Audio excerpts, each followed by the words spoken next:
Saludos amigos, amigas, qué bueno estar con ustedes en Comunicación y Vida. Gracias por acompañarnos en cada emisión de este espacio. Monseñor, usted me estaba oyendo atentamente ahí, cada palabra que yo iba diciendo. Sí, sí. Pero estaba yo pensando, el otro día que tú me dijiste, ¿y qué? Sí. Lo noto como... Sí, apagado. ¿Le pasa algo? Sí, le dije yo. Yo lo que después digo, aunque tú veas que el león duerme, no te descuides por si acaso. Está bien, está bien, está bien. A cualquiera se le pega un tiro, Sí. a tu polo. Sí. Antes de que tú inicies la zafra, Sí. Debo reiterarte los saludos de Teresa y Dora Pepén.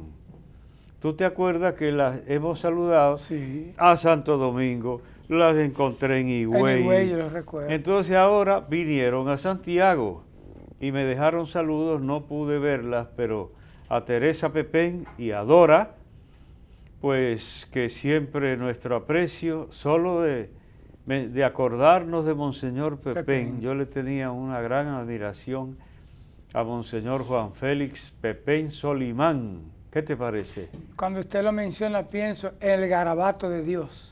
A mí no me viene a la mente porque eso fue lo ultimito de él. Sí. Lo recuerdo por lo anterior. Él era muy versado, muy conocedor, estudioso. Cuando hablaba había que oírlo. Era un hombre respetado. Y yo he dicho que me sorprendió que en el vecindario donde yo vivía en Baní, un día de buena primera descubrí Pepén, de los mismos de él.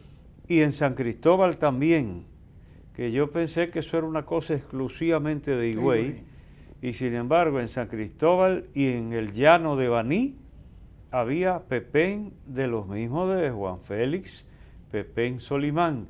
Pues nuestro saludo a Teresa y a Dora, que son dos amigas muy consecuentes de Comunicación y Vida. Ahí, ¿qué número ocuparán?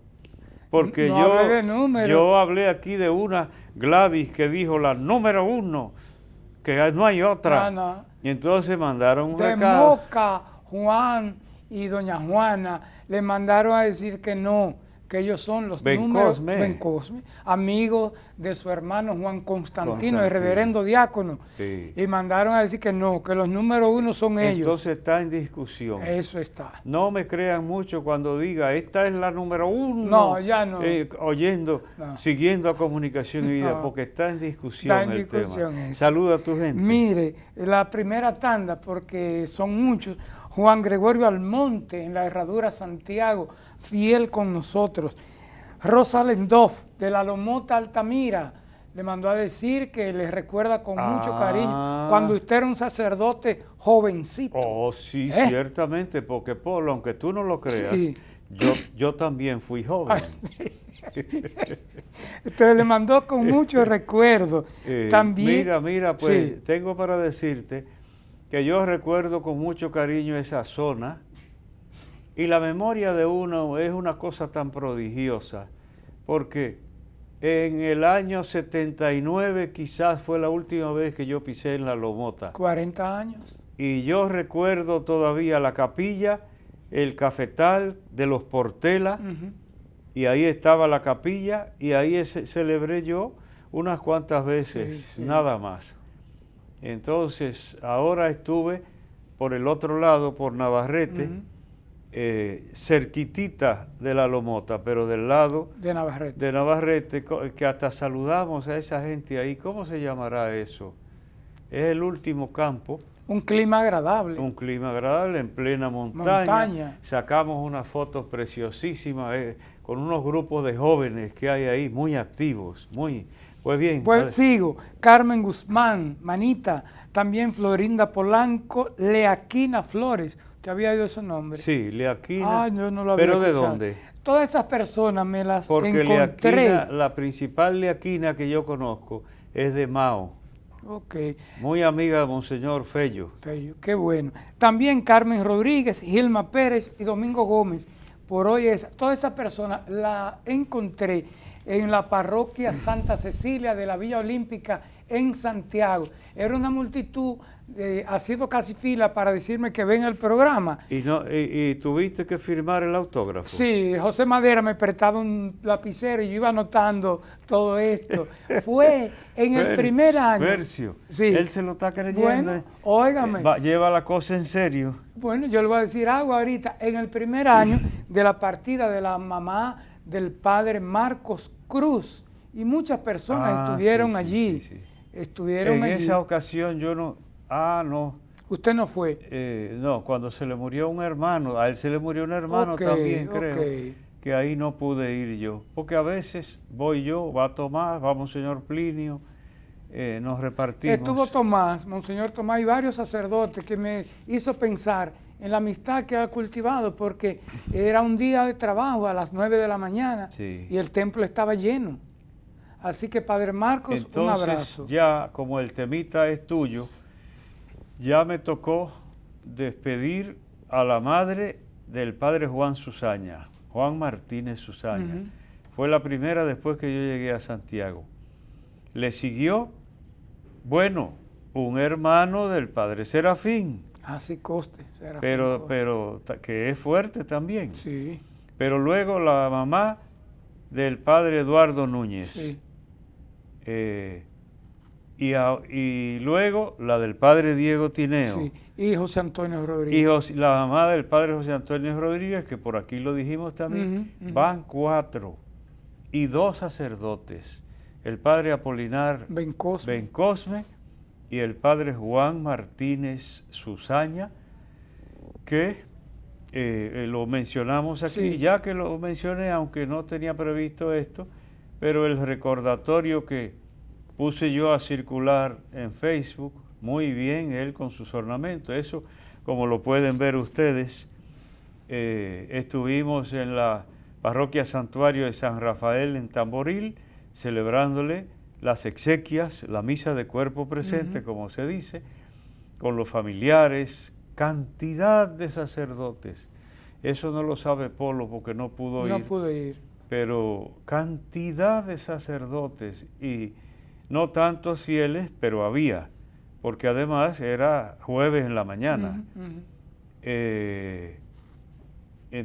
Al final yo me acerqué a la familia, tampoco estaban todos de la familia, pero estaba Pedro Antonio, el viejo, el papá. Entonces me le acerqué y le dije, ¿usted oyó lo que estábamos diciendo? Ay, sí. Y me dio ese abrazo. Hay cosas que son más expresivas que un discurso. Porque me dio un abrazo el viejo en esos momentos de dolor, porque tenía 54 años, me parece que era, el padre, 54 años lo tiene hasta un niño, hasta Polo. Ya yo pasé hace tiempo. Ahí está el tema. Entonces, mira, cuando murió la mamá del padre Eduardo, ¿cómo se llamaba? Se me fue. Bien, pues, se me escapó ahora el nombre de ella, que en paz descanse. Pues también, yo no conocía más que a la hermana, la religiosa, Isabel Altagracia. Entonces me acerqué y digo, usted debe ser Andrés, el esposo. Y me dice, ay, sí, quería darle un abrazo, me dijo. Y entonces son expresiones de nuestra gente que quiere decir también que se han sentido bien por la participación de uno en esos momentos dolorosos. Polo. Y que no debemos perder. Pero hoy estás tú como por tu cuenta. No, ya, me recojo porque entramos a la palabra, que como digo, soy el primero en aprender. No, y ya es un modelo, porque eso se repite por ahí. Bueno, me recojo. Bien, pues entonces quiero compartir con ustedes hoy una partecita del Evangelio de San Lucas, el capítulo 10. Capítulo 10. Y el que está pendiente de Comunicación y Vida dirá, se equivocó, porque ya vimos el capítulo 10 en el programa anterior. Pero no, es precisamente la continuación del capítulo 10, ahora a la altura del verso 38. En lo que vimos anteriormente fue el buen samaritano. Polo, ¿tú te acuerdas bien? Sí. Porque tú interviniste también 2 o 3 veces. Entonces ahora vemos la continuación, que es esta escena de una visita que hizo el Señor a unas amistades, a la casa de Marta y María. Quiero compartir un poco un pasaje sencillísimo, pero ya tú sabes cómo es de sorpresiva la palabra de Dios.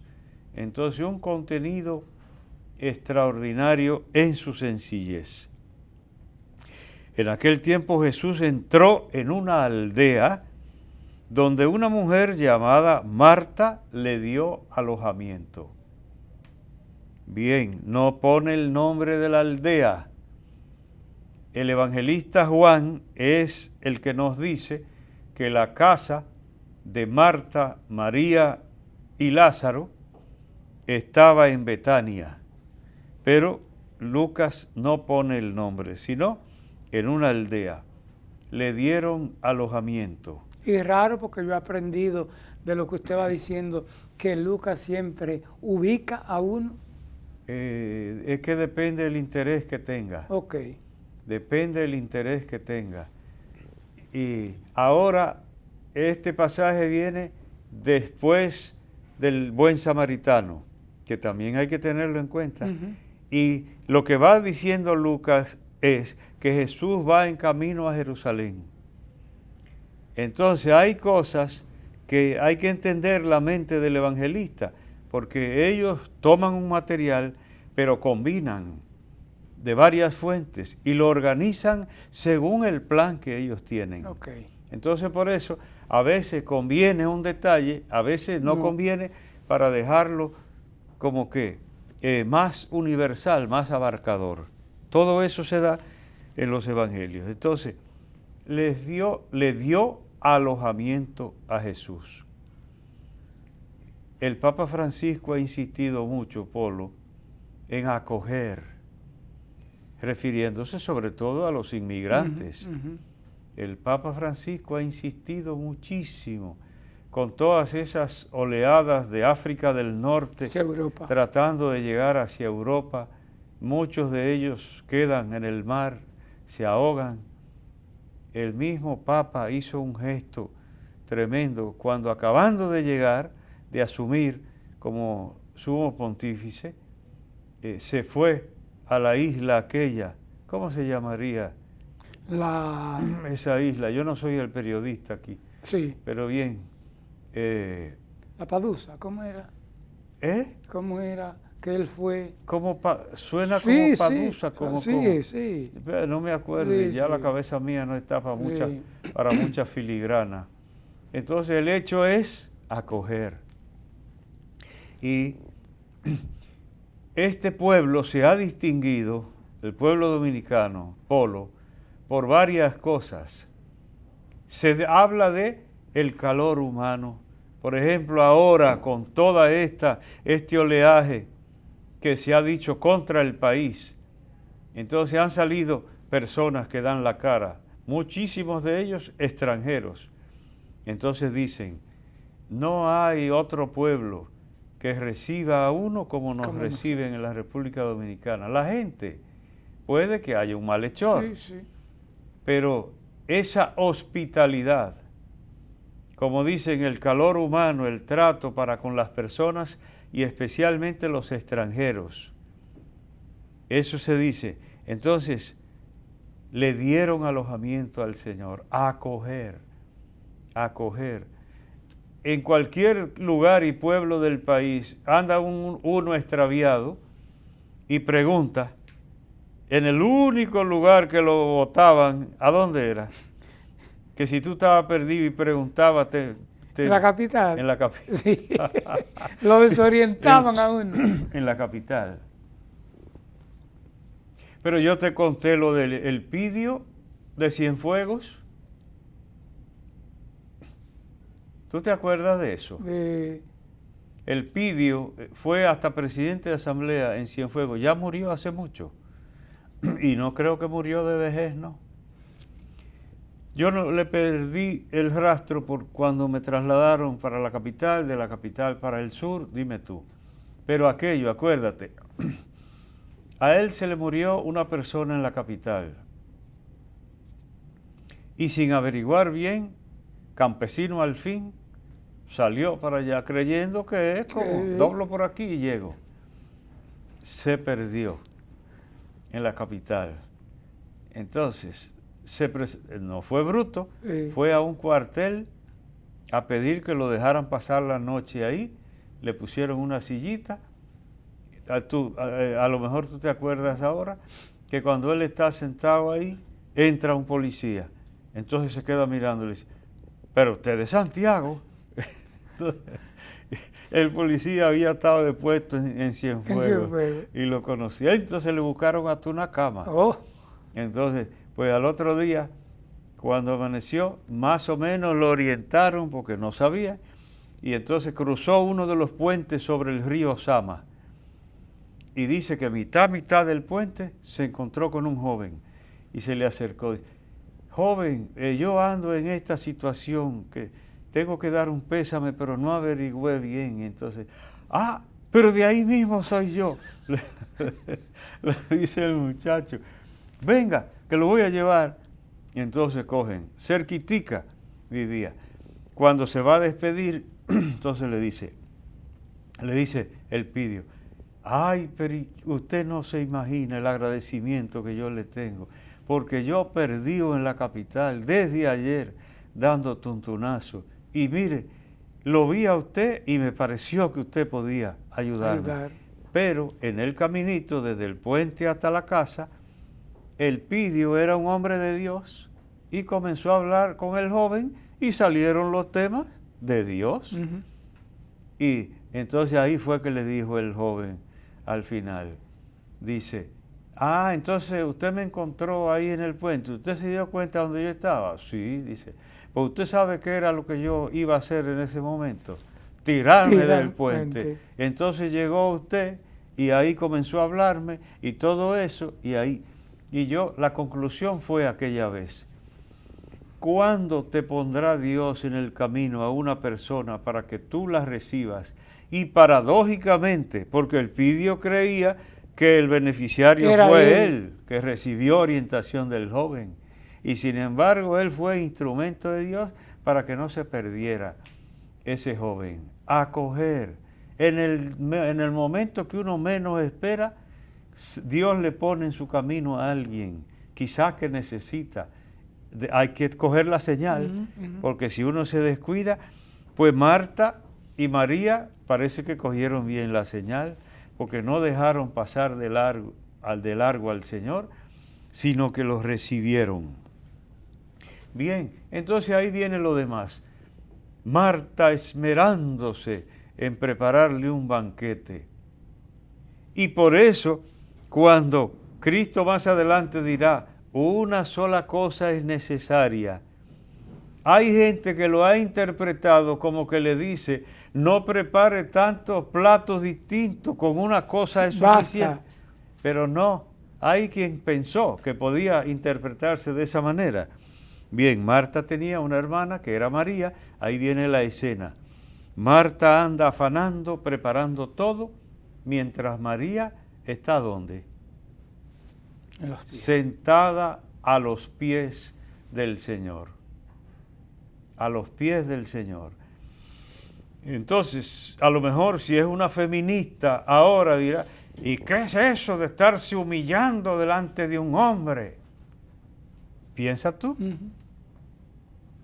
Era la postura propia de un discípulo. Así procedía un discípulo en aquel tiempo. El discípulo bajo y el maestro en alto. En esos tiempos era así. Lo que quiere decir que es una pura escena de magisterio y discipulado. Entonces ese es un tema muy bonito, Polo, que no nos podemos yo creo que me voy a extender hoy. Voy a tomarme una licencia con el tiempo. Porque, óyete, discipulado, Polo, el que no está dispuesto a aprender, es decir, a ser discípulo, nunca podrá ser maestro. No. Como el que no está dispuesto a obedecer, nunca sabrá mandar. Esas son cosas que a veces la gente no la piensa. Pero tú te ejercitas primero, como quien dice, comenzando por lo bajo. Y luego quizás podrás tener, se podría decir de alguna manera, algo como hasta una posición más elevada, aunque sea en el servicio. Aunque sea en el servicio. Entonces, hay gente que pasa eso desapercibido.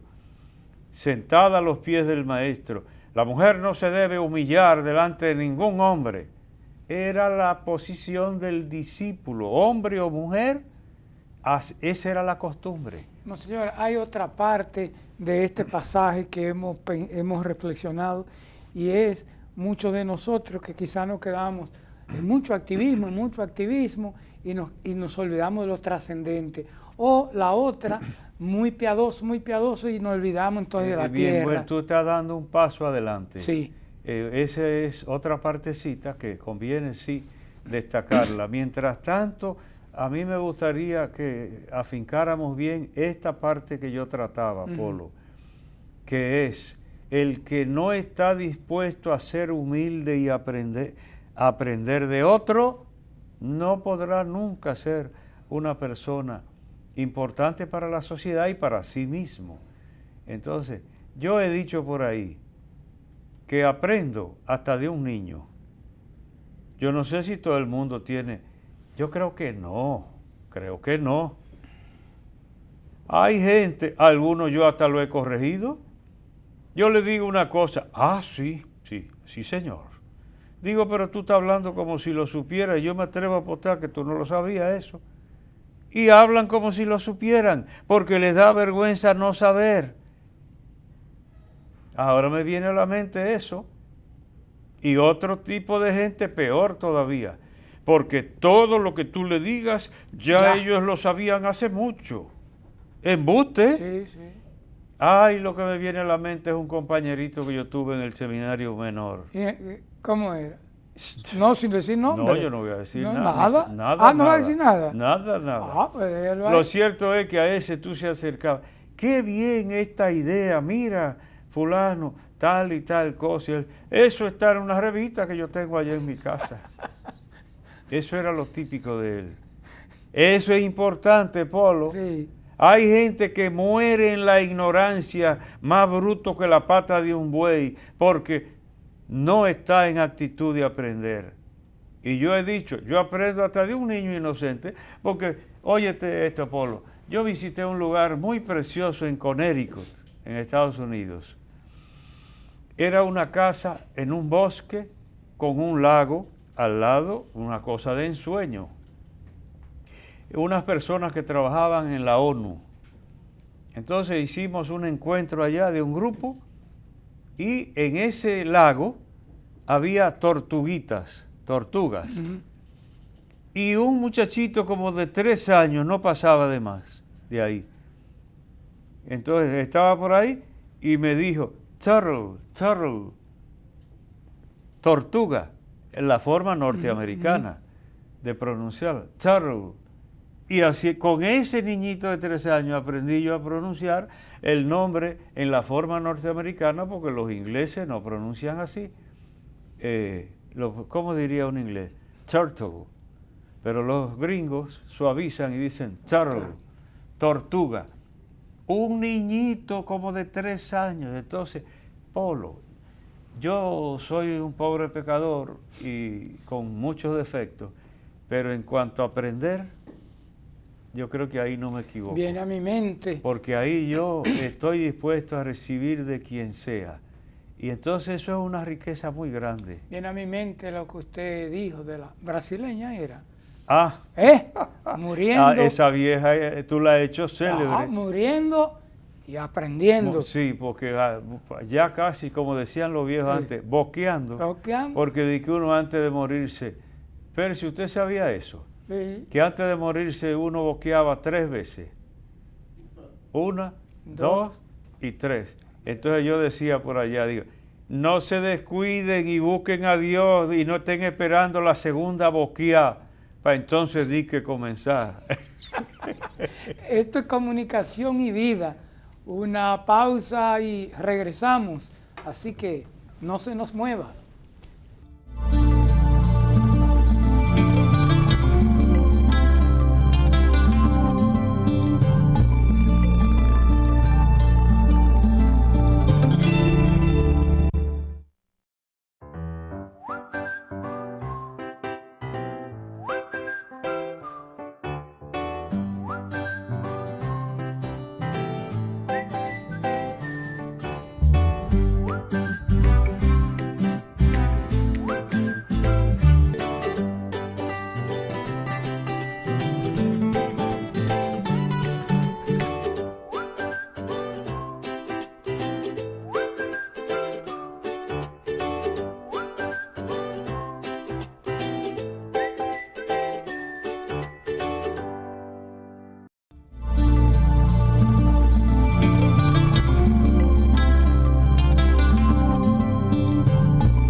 Seguimos en comunicación y vida. Ahorita, antes continuemos con esta parte, a usted a mí se nos fue el nombre de doña Lorenza Collado. Caramba, Sí, yo sí. dije que en paz descanse. Que en paz descanse. La mamá del padre Eduardo. Él no vio el programa, pero se enteró de la referencia que hicimos al fallecimiento de Lorenza Collado, la mamá del padre Eduardo Núñez Collado. Que aunque es Núñez Collado, no tiene que ver nada con Monseñor Agripino Núñez, porque ella, la mamá de Lorenza, doña Lorenza, nació en San Juan de la Maguana y chiquitica la trajeron para acá. Permítame brevemente decir esta idea de la hermandad que he visto en la despedida de las madres que han fallecido de varios sacerdotes, sus compañeros que han estado ahí presentes, y el último testimonio fue la mamá del padre Diego Albercio, doña Reina, que fue maestra. Sí, sí. Bien, continúe usted. Continúa recogido. Sí, totalmente. Porque estamos en la palabra. Entonces, mira el puntito que estábamos diciendo. Es muestra de una persona sana y madura el tener la humildad suficiente para aprender. Ay, pero estaban ustedes fuera de récord diciendo algo, pero mira lo que me viene con lo que Percio decía, sí, de que hay gente que no se les puede corregir. ¿Tú te acuerdas que yo dije que trabajé en una fábrica textil? Sí, en Estados Unidos, Nueva Bien, York. Ahora debe haber máquinas muy sofisticadas. En ese tiempo era una máquina que tenía una rueda enorme arriba con rollos de hilo. Y de ahí bajaba un hilo hasta para formar la trama de la tela. De todos esos rollos, y si llevaba una línea de color diferente, entonces eran hilos de color diferente. Y en ese tiempo, ahora será eso muchísimo más sofisticado, pero en ese tiempo tenía un bombillito que si fallaba uno de los rollos de hilo, se prendía ese bombillito.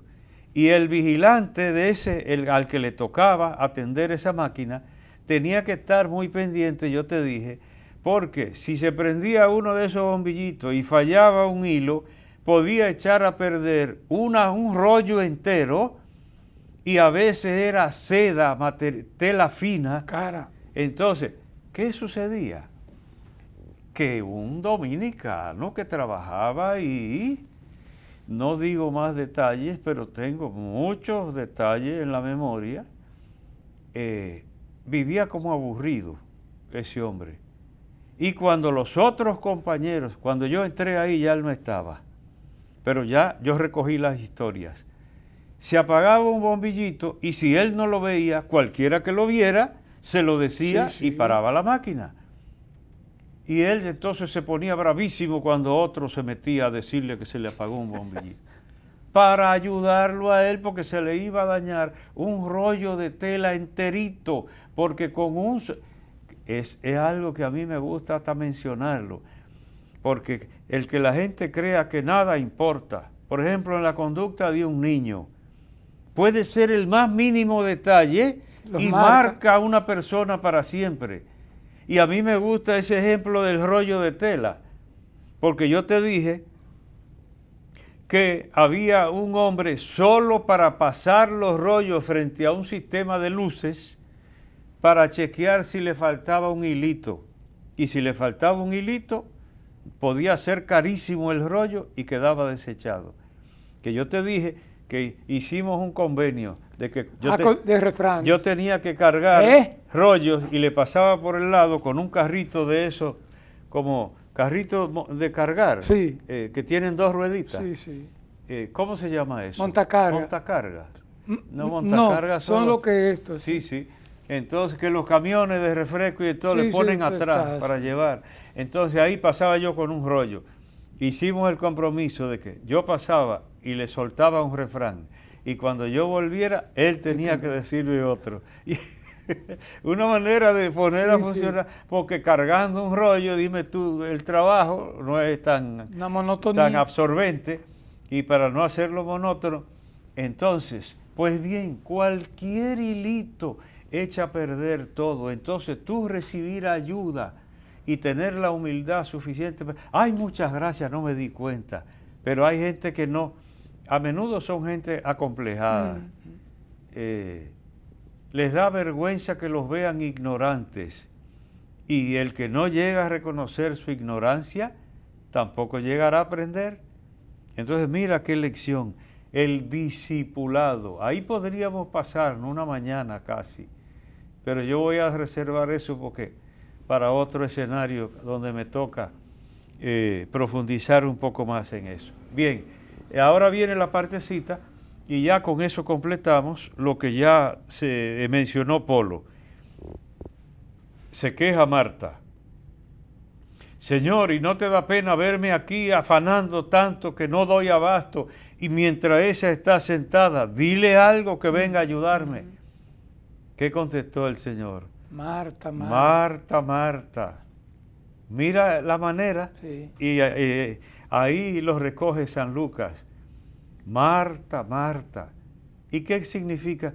¿Y por qué ella no se llamaba Marta, Marta, sino Marta Pelá? No, ¿Por recalcar. qué? Recalcarlo es de una manera enfática. Marta, Marta, porque una cosa es Marta.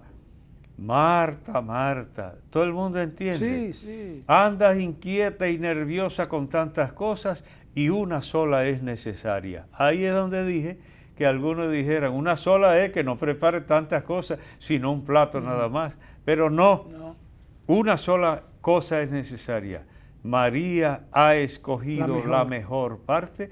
Y dice San Agustín, no es que Marta eligiera mal, porque dice, María ha escogido la mejor parte. Hay otras que son buenas, pero ella escogió la mejor. Entonces, ¿cuál es la mejor? Aprender de Dios, ser discípulo de Dios, como lo fue María. Entonces, las dos vendrían a resumirse en lo mismo, porque en actividad o en pasividad, es decir, en acción o en contemplación, tenemos que ser de Dios, discípulos de Dios, aprendiendo de Él. Entonces, a mí, yo veo que la gran lección de esta escena tan sencilla, aparte de la acogida, o sea, el que los recibieron, le dieron hospedaje, recibir, nuestros viejos participaban mucho de eso. Eso es una lección, pero quizás la principal es aprender de Dios permanentemente.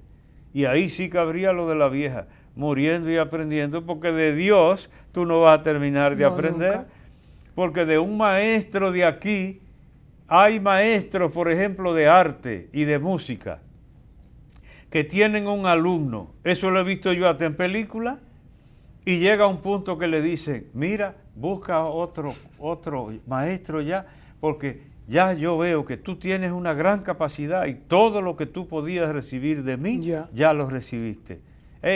Muestra Bonito. honestidad Sí, también sí, sí. por parte de un maestro. Pero si se trata de Dios, no vas tú a decir, Señor, ya me lo aprendí todo.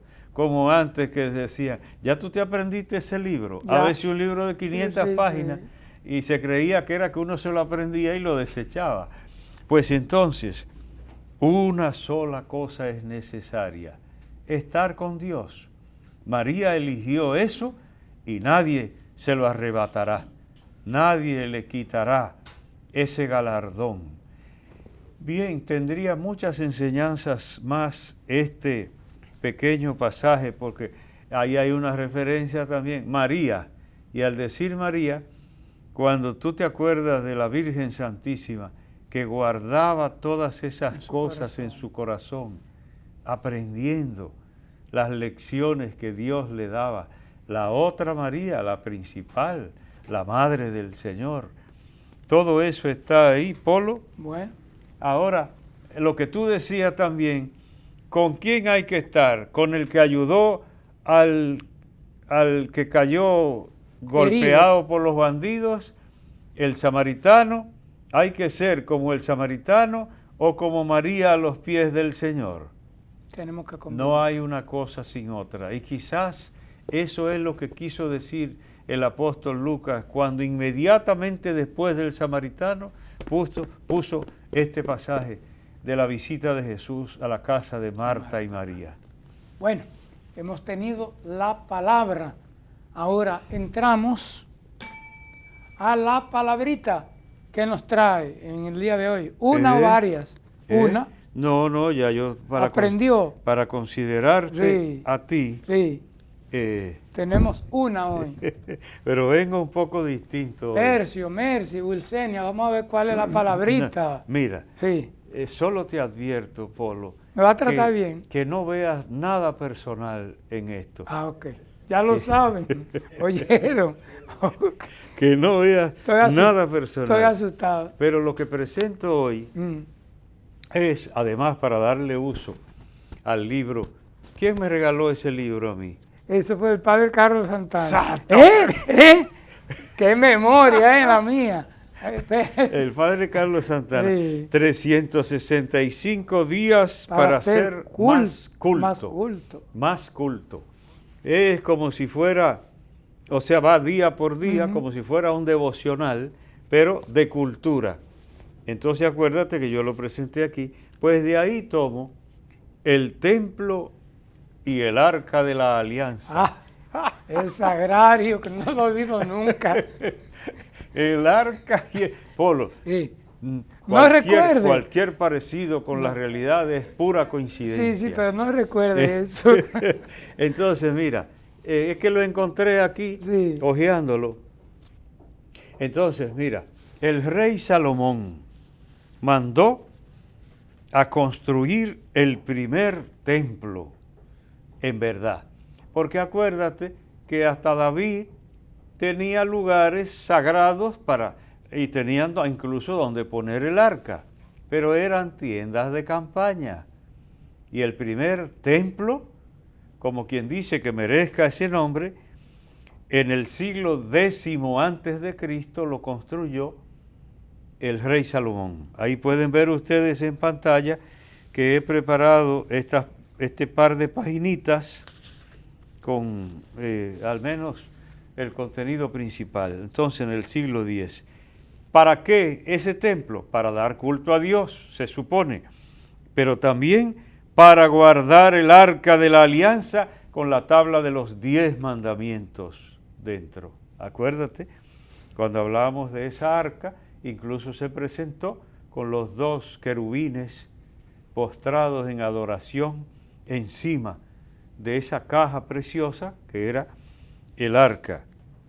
Bien, pero ahora lo que destaco nada más es que, ay Dios mío, qué tiempos, porque un templo precioso, y vino el rey babilonio Nabucodonosor II, ¿y qué sucedió? Destruyó Jerusalén y el templo y todo. así era antes. Y entonces no quedaba nada en pie, porque para restregarle la derrota en la cara al otro, destruían, arrasaban con todo lo que encontraran.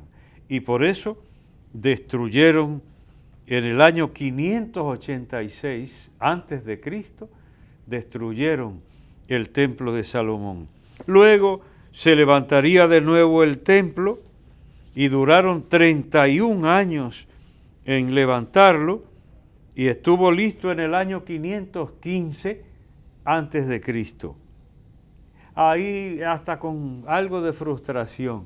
Los que volvieron del destierro lo construyeron, pero no era ni sombra de la fastuosidad que tenía el templo de Salomón. Entonces se sintieron un poquito porque no tenían fuerza para hacerlo igual.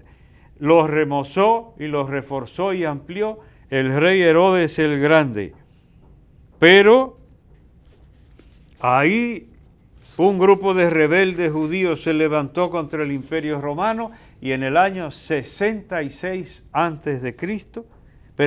después de Cristo, 66 después de Cristo, vinieron los romanos y otra vez arrasaron. Ay, qué historia tan triste la de los tiempos de antes, porque era así todo desbaratado totalmente. Ahí, en ese año 66 después de Cristo, entonces comenzó la llamada diáspora del pueblo hebreo, que entonces se dispersó para todos los países del mundo.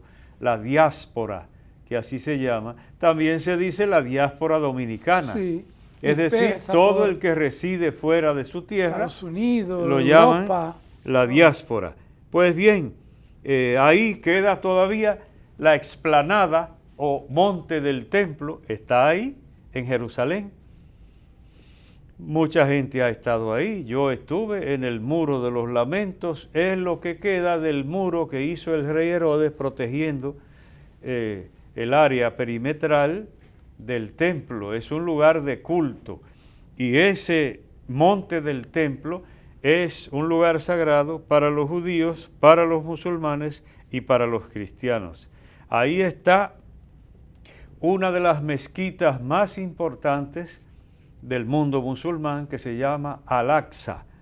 Al-Aqsa, es decir, la lejana, en comparación con la Meca.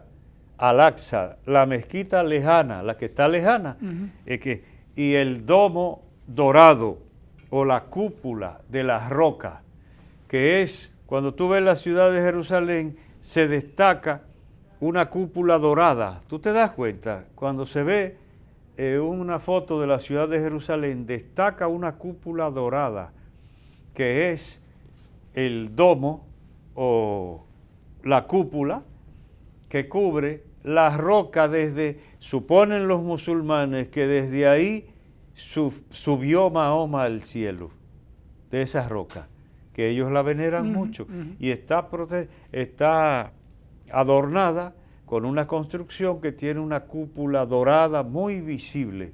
Cuando tú ves un panorama, un perfil, ¿cómo se llama eso? Como tipo paisaje de la ciudad de Jerusalén, destaca esa cúpula dorada. Pues bien, me he alargado un poquito, pero entra tú con tu cápsula. Sí, entonces nos quedamos con la diáspora.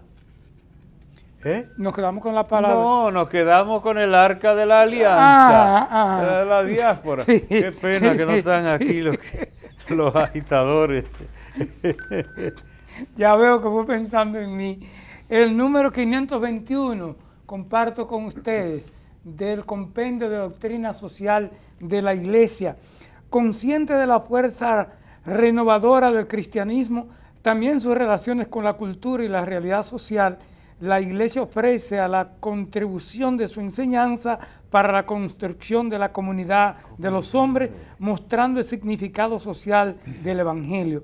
Lo dejo ahí porque en un programa anterior usted me ayudó bastante en el sentido de que la Iglesia tiene un compendio, tiene una doctrina social que da respuesta a la realidad del hombre y la mujer de hoy.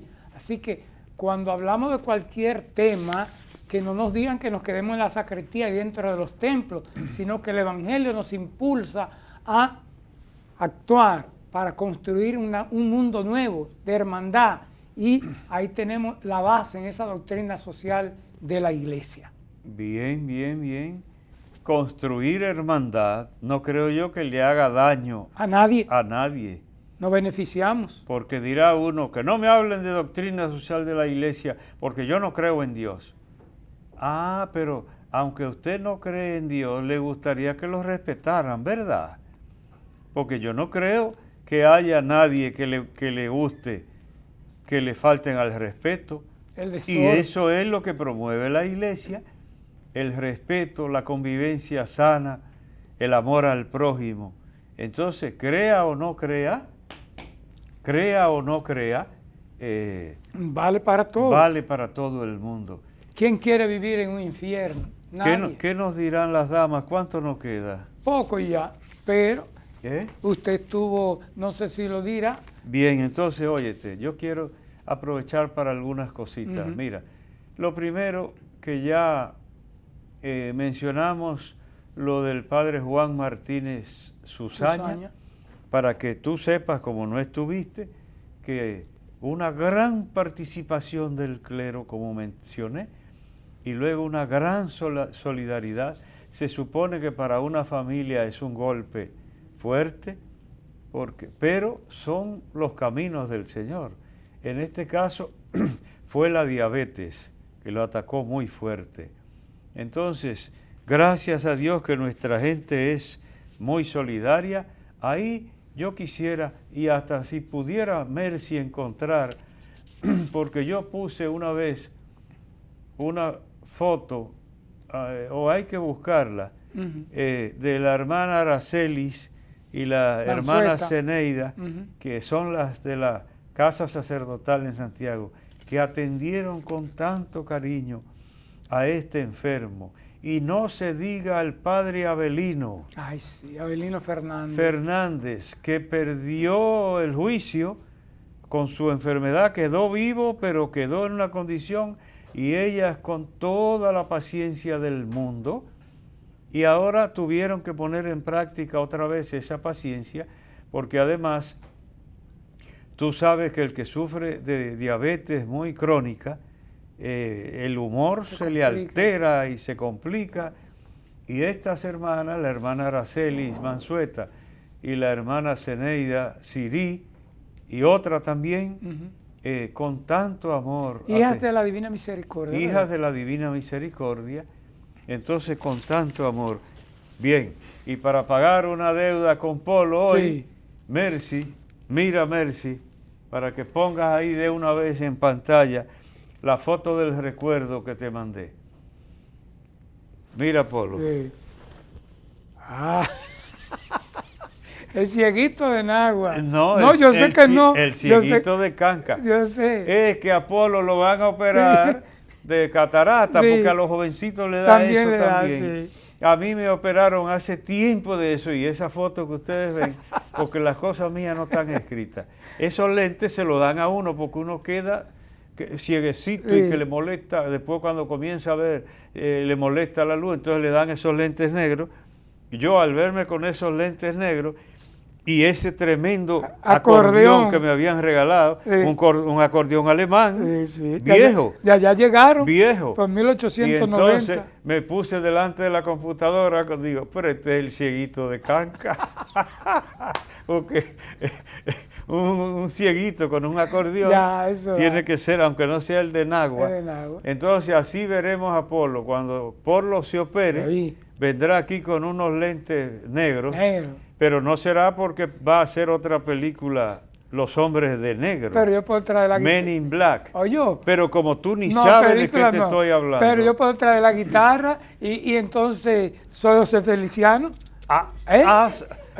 Te pone unos polvitos para aclarar un poco. O le manda a pedir a Sammy Sosa una cremita de la que le sobró. Sí. Y entonces... Permítame felicitar a la comunidad de Ligüero. La Vega tuvieron sus fiestas patronales con sus reinitas y la comunidad de Matanzas, con sus reinitas que cada noche enarbolaban un valor importante. Felicitaciones a todas estas comunidades. Nos vamos a una brevísima pausa y venimos con nuestra oración final.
Hoy te damos gracias, Padre, porque dispusiste que tuviéramos tan excelente Maestro como lo es Cristo para cada uno de nosotros.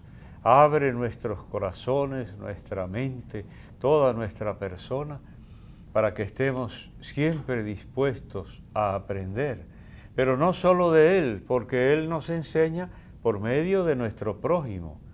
Aprendemos de nuestros padres, de nuestros profesores y de cualquiera que diga algo que no sepamos. Danos entonces humildad suficiente para que nos mantengamos en actitud de ser discípulo, primero discípulo tuyo, y también aprender de todos nuestros hermanos y hermanas. A ti te lo pedimos, que vives y reinas por los siglos de los siglos. Amén. Gracias por acompañarnos. Nos sentiremos muy contentos que estén de nuevo con nosotros en la próxima emisión de Comunicación y Vida.